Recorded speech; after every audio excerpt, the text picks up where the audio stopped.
Good afternoon, and thanks everyone for joining our panel on AAV manufacturing. I'm Gula Lifshitz, a biotech analyst at Chardan, and the gene therapy space is an interesting time or transition point with a number of programs receiving FDA approval over the past year, including most recently Beckman's last week, and a growing number of late-stage programs that are in development. However, the financial climate has remained uncertain for small biotech, and companies are looking to avoid setbacks and delays, many of which have related to CMC in this space historically.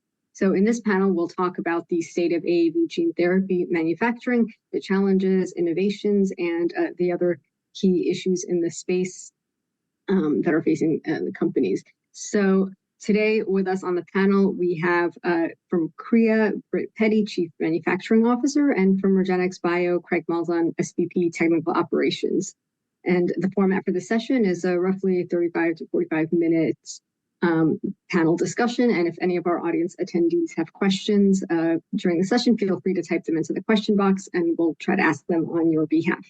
So thank you both for joining us today. To begin with, can you each briefly introduce yourselves and your companies and talk about their manufacturing capabilities? And I'll start with Britt, because you're on the left in my view. Okay, sure. So hello, everyone. I'm Britt Petty. I'm the Chief Manufacturing Officer at Kriya Therapeutics. I've been with the company just over 4 years, so from the very beginning when it was just an idea. Previously, I was at Avexis, and prior to that, a long career in technical operations in big biotech.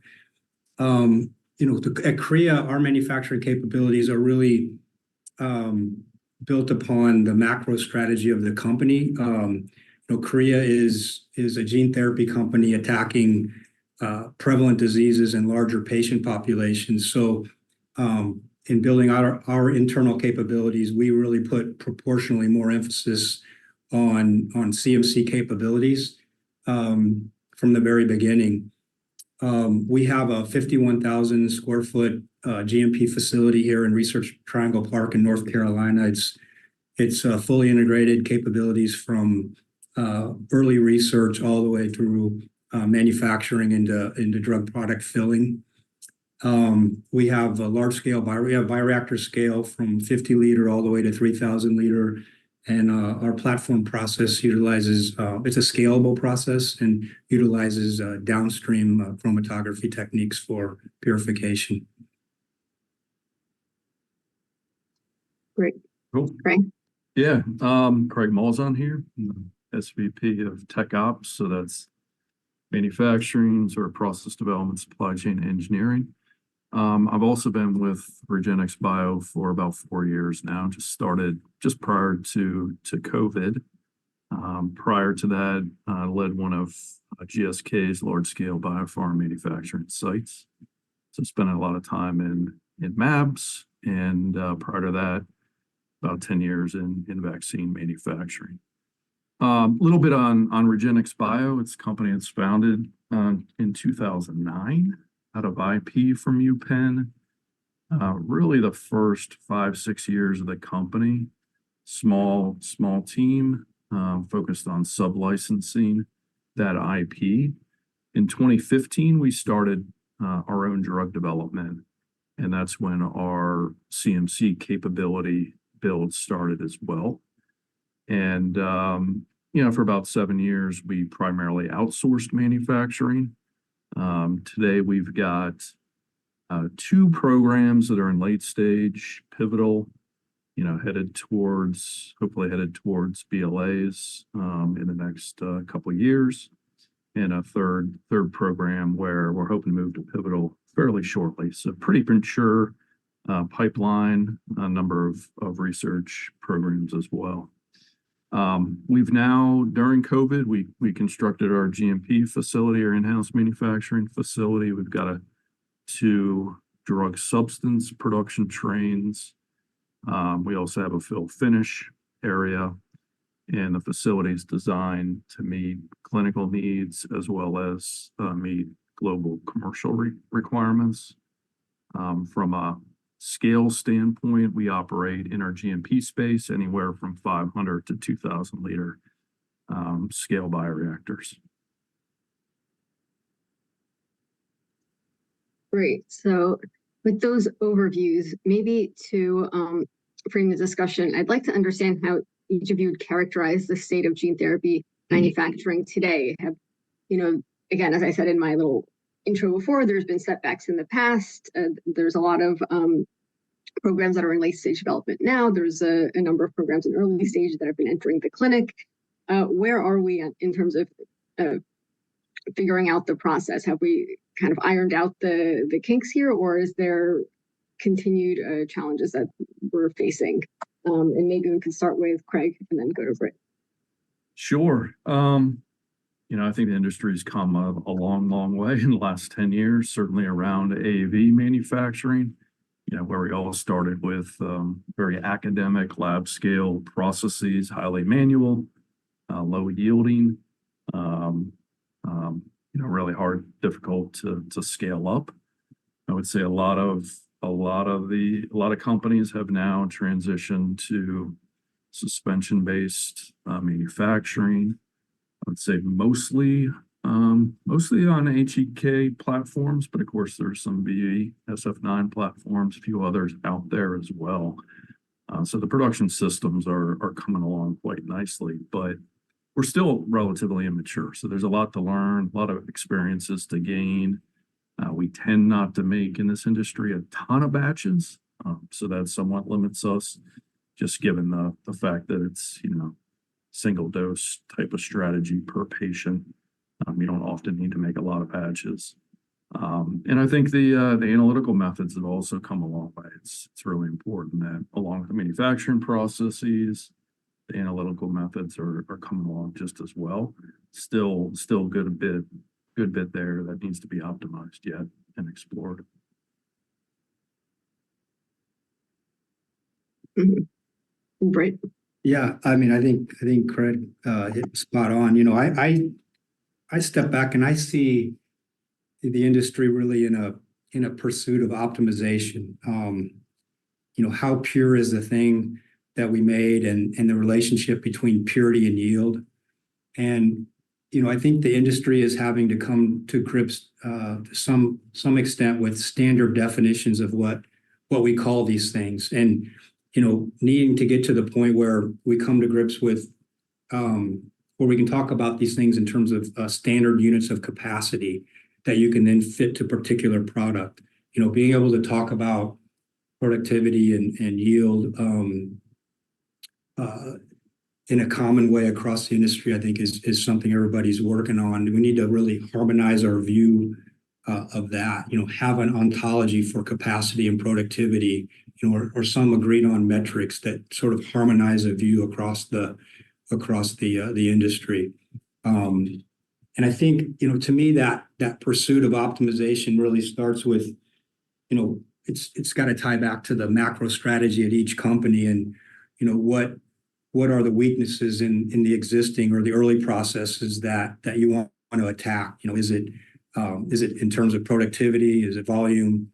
Is it purity, potency, or related substances? What is it exactly? And then do you stay within the envelope of existing science, or do you try to reach out to a new technology? And I think that's something that the industry is sort of wrestling with right now and working through. And if I think about it in terms of timelines in other modalities, some of the big step changes, take 10, 15 years to really play out. And I think for this modality, using sort of current technologies, I think the first thing that has to happen is to continue to demonstrate the economic value of what we're doing now. I think it's a long cycle problem, and that people are working on, and there's things out there to make it a lot better, but you got to balance that with the need to get to the clinic and move things forward and create value for your company. So I think the whole industry, I look at it, it's sort of in this pursuit of optimization right now, and I think it's a little different as companies, how it ties back to their macro strategy. Well, that's interesting. I guess maybe I'll just follow up on a couple of things that both of you mentioned. So, in terms of kind of, how should I put this? Leveraging the learnings that have been made in other industries. You both have spent time elsewhere in biotech. How can you incorporate what you've learned, and how can the field incorporate what you've learned in these other spaces into gene therapy manufacturing to kind of avoid some of the challenges, not necessarily with respect to specific manufacturing protocols, because obviously everything is going to have a specific process requirement, but more generally, what learnings do you take from your time elsewhere in biotech? Yeah, maybe I'll start on this one too. And I think it's really important because I would say most of the experience that we've certainly hired in here at Regenix Bio is coming out of mostly MAB manufacturing expertise. And that's largely by design. I mean, I think first thing I'd think of is in MABs, they're really good at scaling processes. You know, we know how to grow cells, we know how to scale that up. A lot of MAB processes are running at 20,000 liter scale, and the scale that, you know, Britt and I are talking about is 2,000 or 3,000 liter scale. So learnings can be pulled across, you know, these industries from a scalability standpoint. The unit operations, most of them are pretty similar between, you know, biopharm and gene therapy manufacturing. So many of the failure modes with your equipment, with your procedures, with your personnel, you can learn and draw on prior experiences making other, you know, biologics and apply them to what we're doing here. The last thing I would mention is, and we've gone through now a couple rounds and a couple programs of process characterization. Very similar approach for process characterization, getting ready for process validation. It's, you know, taking a lot of the concepts, a lot of the strategies, a lot of the risk assessment type of approaches that you would take in the MAB world and applying it to gene therapy. So I think there's a ton there that's that we learned from prior experiences elsewhere. Yeah, that's really good. I think for us, because we're going after larger patient population, prevalent diseases, it's very similar. We see manufacturing at scale as a critical success factor for us. So that's what we view every product that we have in our pipeline is we have to be able to make it at scale so that it's commercially viable. There were really like 3 learnings that I had from a previous experience in gene therapy with one of the early approved products. And it was, you know, you need to consider very early on what we call manufacturability. Because if you don't look at how your transgene is going to package and work, you know, you can find yourself trapped in a process that you can only scale up and you can't scale out, right? It just doesn't work. And I think Craig hit on the other one, which is you need to get a solid analytics package to really understand and measure, you know, these impurities and productivity early so that you can understand, identify process capability issues early enough to do something about them and make a repeatable process. And then the final thing would be, you know, the scalability aspect that you if you want to be able to have a commercially viable process, you need to be able to make larger scale batches and to drive down the cost of goods. And so those were kind of the 3 learnings that I've had previously, and that how we think about it, Korea. Mm-hmm. So in this space, does it seem like the AAV gene therapy space is kind of converging on, you know, a single or particular process? You know, you guys mentioned HEC-293s. There are some folks that are using SF9. Does it seem like there's convergence, or even within that, is there still a lot of nitty-gritty detail that can differentiate processes there?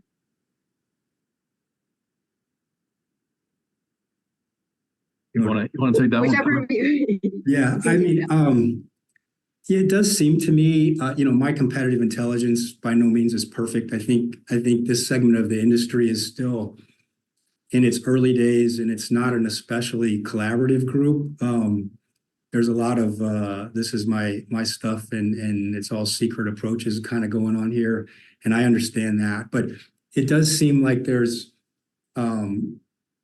it's sort of suspension-based more of like what Craig was saying, the biologics approach, suspension-based cell culture, scalable downstream purification, and that sort of thing. And I think the challenge that people are solving now is, to me, the biggest challenge in gene therapy has been, how do you purify at scale, and trying to, how do you separate out, partially encapsulated impurities, and I think that's what the industry is kind of sort of working on right now and figuring out how to do that so you can manufacture these things at scale. But it does seem like, when you look at what people are publishing, that it's sort of scalable, suspension-based sort of biologics platforms that are being deployed now. Yeah, I would definitely agree with everything said there. I'd probably just add to it, and more with you as well. Being able to separate out empty and full partials, and that technology is just super critical. We get that right.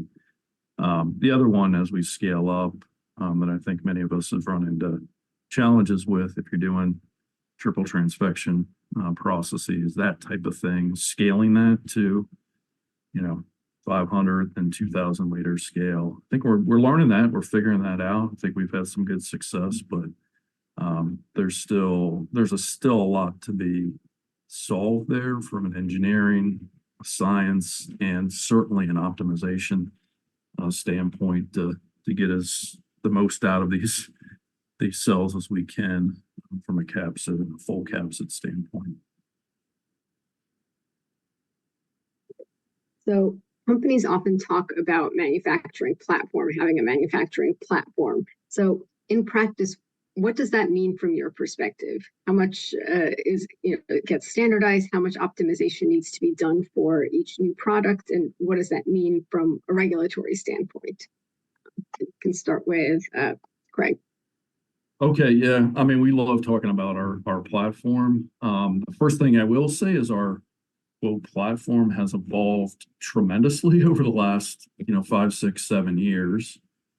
And effectively, we've now landed on what I would call a standard platform. We refer to this as NavXpress as our standard suspension platform, which we've demonstrated it's scalable, it's portable between manufacturing sites, and it can be applied. The basics of it, the framework of it, can be applied in our experience between different serotypes, different transgenes, but it's it's not 100% plug and play. There's always going to be some optimization work there, some tweaking that needs to happen. Hopefully, but for the most part, we've seen it's all the same unit operations, but maybe some different conditions to be able to handle differences in capsid serotypes and that type of thing. I think it really affords a ton of benefits. We've seen it now, especially I would say in later stage development, where we can do process characterization off of one program and apply a large percentage of that to the next program, and you don't have to repeat all of those studies again. And it also helps inform what do you want to evaluate on that next program. So there's a lot of process and product understanding that can be learned across manufacturing platforms. And Britt mentioned analytics. I think the analytics and the analytical methods go hand in hand with the process, right? So you don't have to redevelop all your assays either. Maybe you get to focus on a couple like potency and a couple others, but you don't have to reinvent 20 different methods as well. So that's a big advantage from a platform standpoint. Yeah, and I'd say that's spot on. I think for us, the whole thing about our manufacturing platform is that it's adaptive to an array of potential products. So we have a standard set of operations that we deploy, but we optimize for each individual product, so and we're still trying to do continuous improvement on it for different products. But we're not having to go back and replace, our TFF with some other unit operation. So it's really, the platform for us is all about being able to quickly repurpose our unit operations for the array of products that we have at Korea. I think the other thing I would add to this is, so far, at least our experience has been, is that regulators seem pretty open to cross-referencing programs and using data from one program to the next. Obviously, if there's a strong scientific rationale there, we'd always encourage the agency to work with us on those types of approaches, especially in the rare disease space, where you have to be, we've got to be very efficient with the drug development costs. We can't be always repeating studies and, work on every single program. We've got to get more and more efficient as we move from one program to the next. So being able to, share those data sets between programs is really critical to the success of rare disease. That makes a lot of sense. So it seems like the agencies seem to be pretty open to cross-referencing, as you've demonstrated, being able to make product in one program. It makes sense. I imagine there's also supply chain overlap and things like that if the unit ops are similar.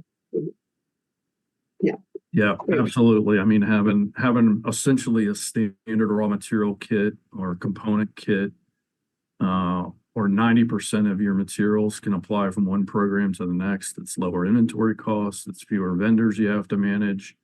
You can definitely reduce the risk collectively across the programs. Yeah, I guess I would just add one other thing. I think for us, one of the learnings we've had is to make the platform concept work.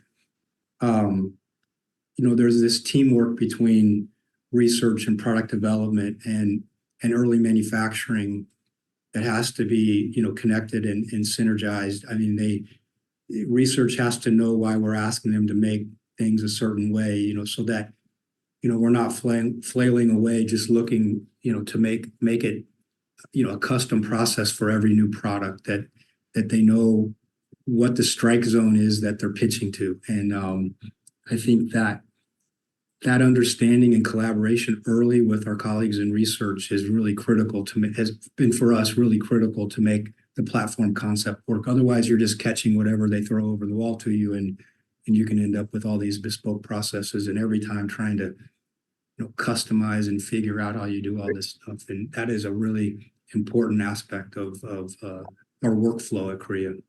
Yeah, it is a great point. We actually, one of the things, the way we've organized here at Regenx is the team that we call them Vector Core, that manufactures for research at the bench scale. Pretty much whatever research can dream up, they're doing the bench scale production. Most of that team, a lot of that team is out of process development, and they've moved to that, and they actually report into my organization. So they report into the CMC side of things. So we're always emphasizing, as Britt said, manufacturability. Let's get an early read on this, especially as you start narrowing down candidates, starting to come towards candidate nomination. We want to see, what challenges might be there when it does move over to process development. How long is it going to take to, tweak the process, put it on the platform? What are the known risks? And sometimes that can inform even, what candidate we move forward, in the pipeline. Right. So I want to move on to something that we touched on a little bit in the early part of the session, and that is the technologies that can help meet demand for some of the larger indications that gene therapy is starting to be applied for.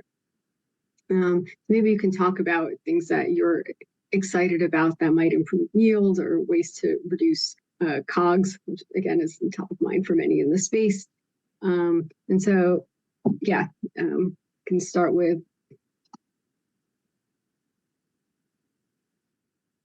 Did you start with me? Yes, yes. Okay.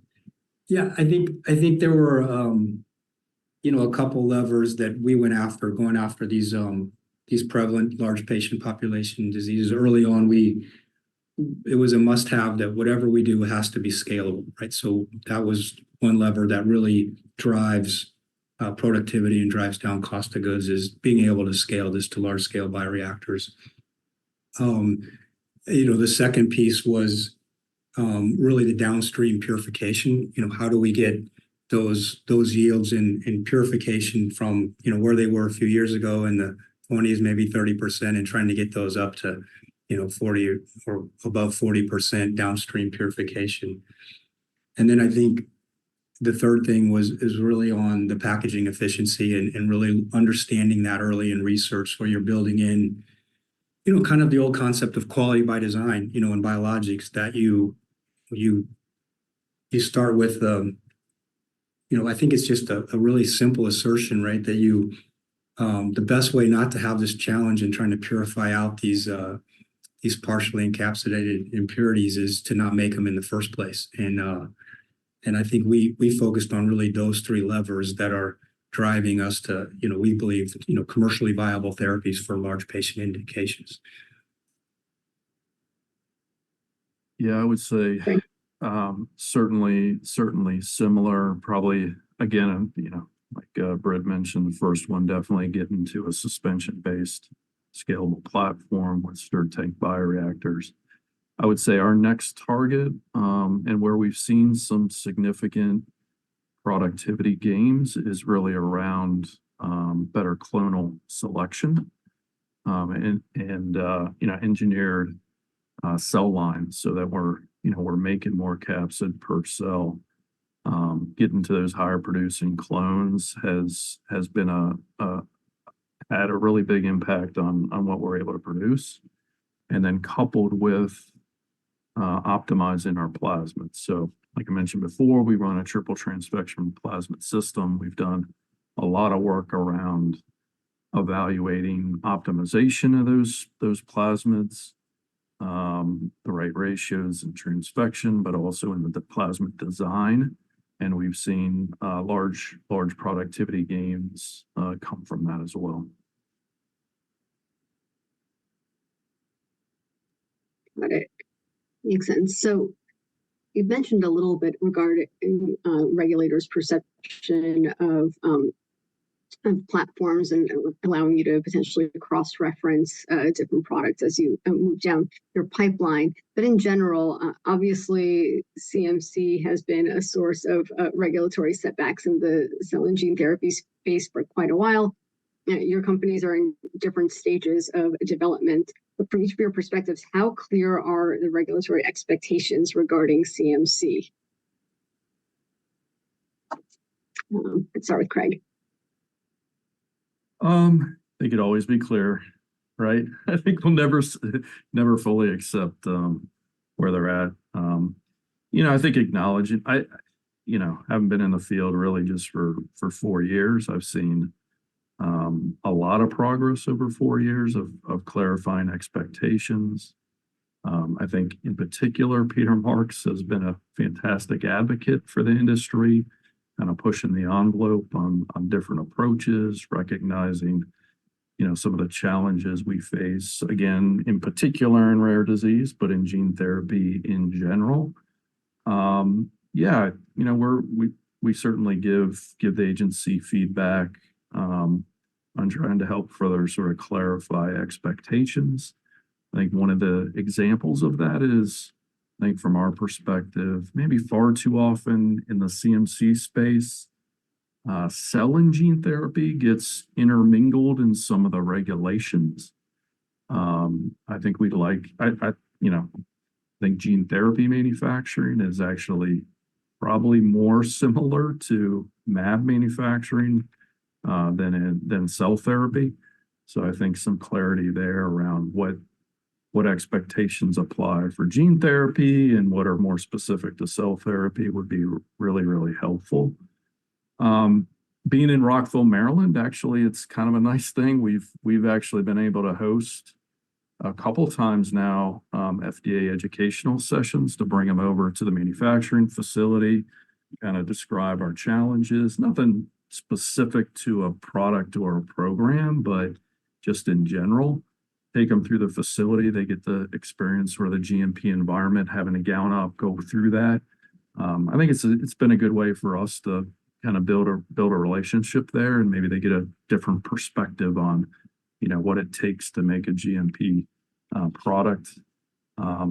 So yeah, I mean, there's still a lot of, I would say, trial and error, trying different approaches and seeing what kind of feedback you get. But I think we've made a lot of progress over the last, 5 years.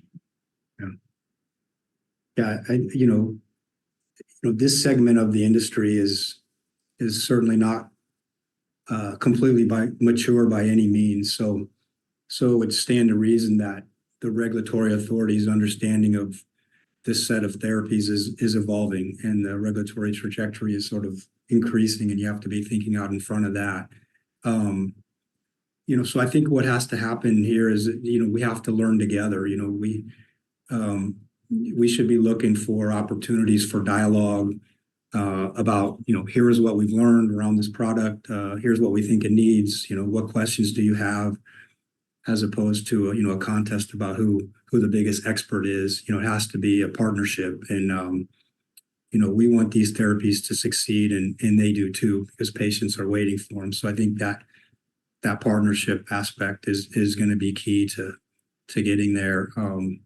Certainly, the analytical control strategy and the methods you're using to characterize, the quantity, purity, and potency of both the capsid and the vector genome is critical, and something that they're obviously looking hard at. So that's sort of how I see that. Makes sense. Maybe to follow up on something that you mentioned earlier, Britt, you were talking about the challenges in the space, and I think you mentioned the downstream purification as one. Is that the main challenge that you see? Or are there other kind of major challenges in the space that is facing the companies today, or are there other things that you point to? Yeah, I mean, from a CMC perspective, I think that one is one of the biggest challenges to overcome, is how do you get the purity with scalable techniques. Is primarily the biggest challenge that I can think of off the top of my head. Yeah, I don't know, Craig, if you have any other thoughts. Yeah, we talk a lot about the platform, but it also, it's taken us a long time to sort of evolve to a standard platform. So I would say one of the biggest challenges that we've experienced is just navigating process change, comparability. Yeah. We all would love to only have to deal with analytical comparability and never have to, go and do clinical bridging studies, things like that. Sometimes that's needed. And it hits on what Britt was saying around analytical methods. I mean, the stronger your analytical methods, and having orthogonal ways of looking at different aspects of the product profile, building that data set, I think is critical to navigating through process changes, especially when, if you're lucky enough to have a program that's going through an accelerated pathway. That sounds fantastic. But at the same time, that means that everything CMC is going to be accelerated. And you might not have the most time to, develop the perfect process, or the best process you can have for commercialization. So, yeah, in summary, I think it's comparability is just super critical for these programs. Well, coming back to something that I think both of you have just mentioned, how do you approach balancing that, leveraging the platform that you have versus, incorporating new things to make it better?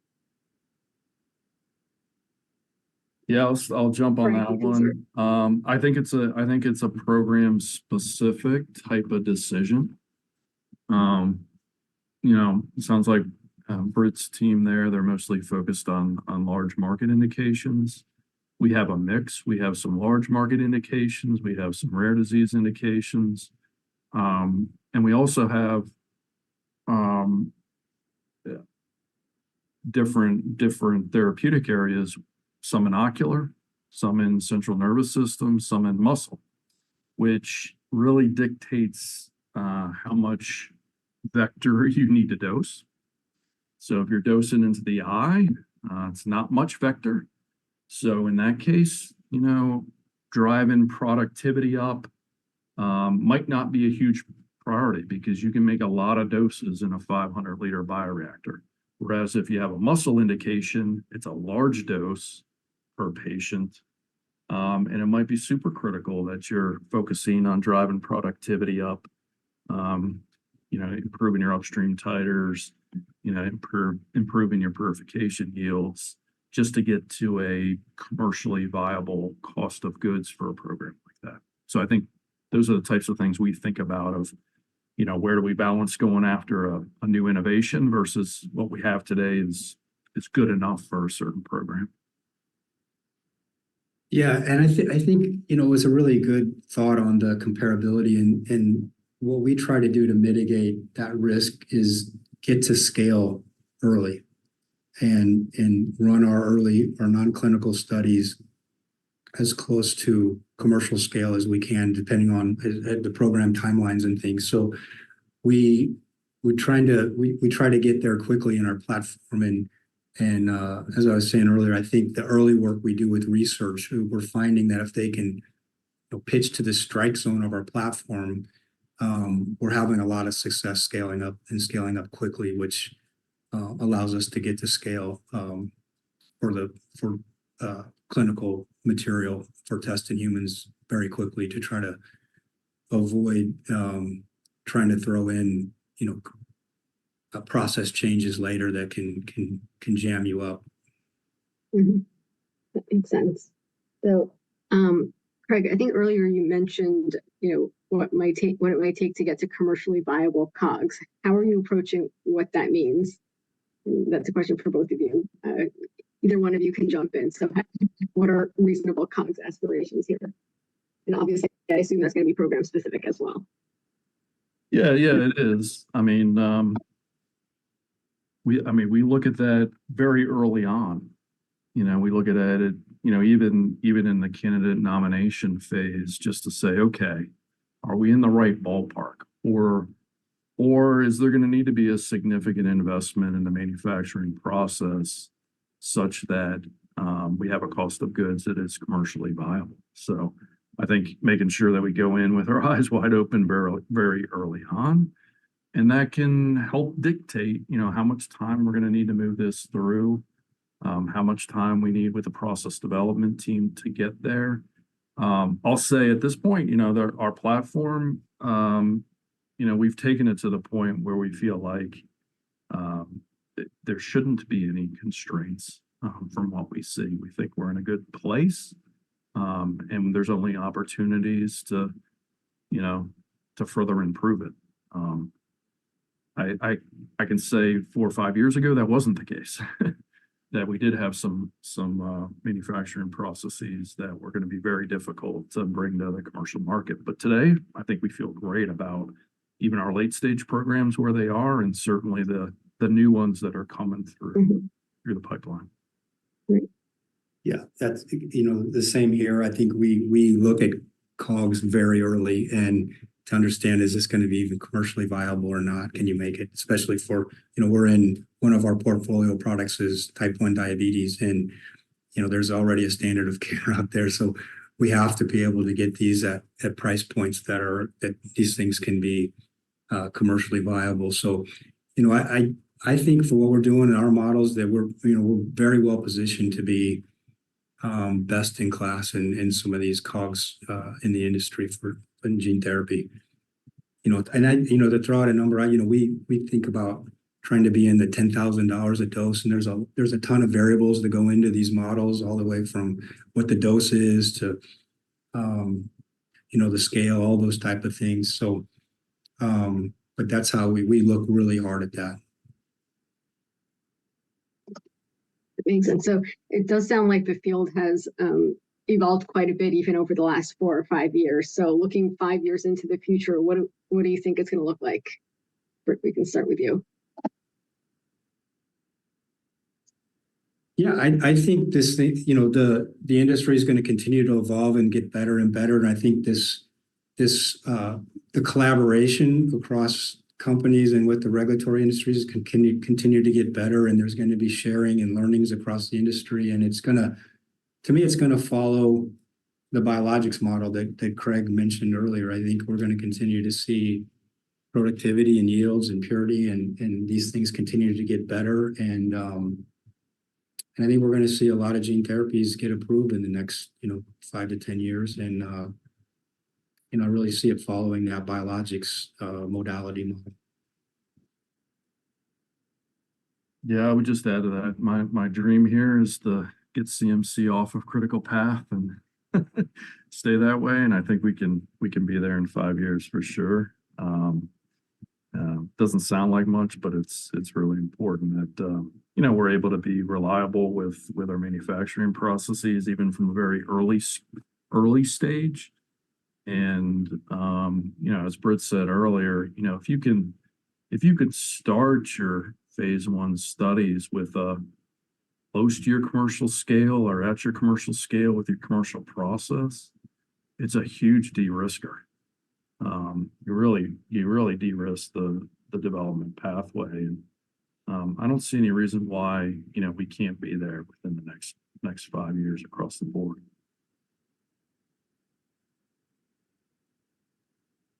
Makes sense. So we have a couple of minutes left, and I did want to give each of you an opportunity to ask each other a question. We can start with Craig and then go to Britt. Oh, okay. All right. Here's my question for you, Britt. If you had $10 million to invest anywhere in the manufacturing process, where are you putting your money?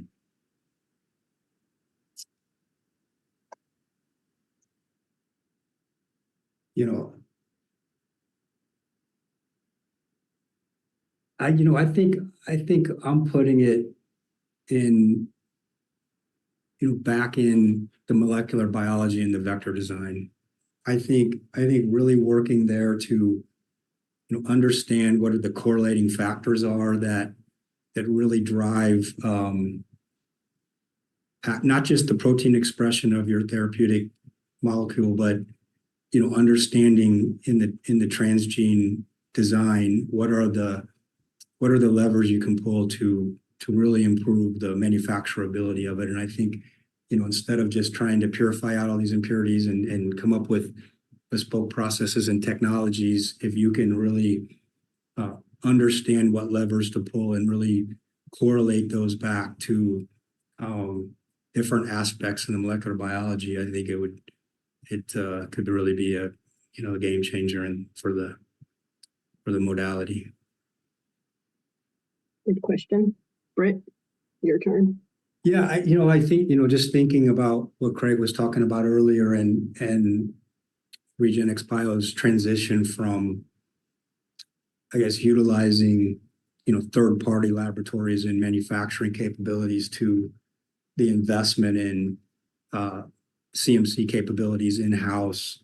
How did you guys, come to that conclusion and sort of arrive at, you needed to make that transition? Yeah, that's a great question. Few different factors for us. I would say certainly getting to a point where we had a reasonably standard platform, stirred tank bioreactors. Prior to that, we did adherent hyperstack manufacturing, that type of thing. But once we recognized, okay, we have cells, we've adopted them to the suspension platform, we can do this. It's a little bit easier to design a facility now around a platform than trying to figure out all the different things that you might have to do in the future. So that was a big one for us. Another big one was feeling like we had enough of a pipeline as a company that we weren't reliant on the success of one program to build a facility, right? So it's, hey, we got multiple shots on goal to get commercial products. They're going to be on a similar platform, okay, let's start doing this ourselves. If you're only going after one, and then that one doesn't work out, you got an empty plant, what do you do with it? It's a lot of operating costs, a lot of capital you spend. So that was a big factor. And then I'd say the last one was, I don't know, maybe we're just a bunch of control freaks, but we wanted to control our own manufacturing destiny. Working with CMOs, I'm sure you're familiar, right? Sometimes it's great and other times not so much. So having direct access to a production schedule that we control, to the quality of product that we're putting out, as well as the cost, it puts manufacturing in our own hands. That gives us a sense of control. Makes a lot of sense. Great. So with that, I think we're just about at the end of the session. So I'd like to thank you both for the fantastic discussion. Thank you. Thanks for having me.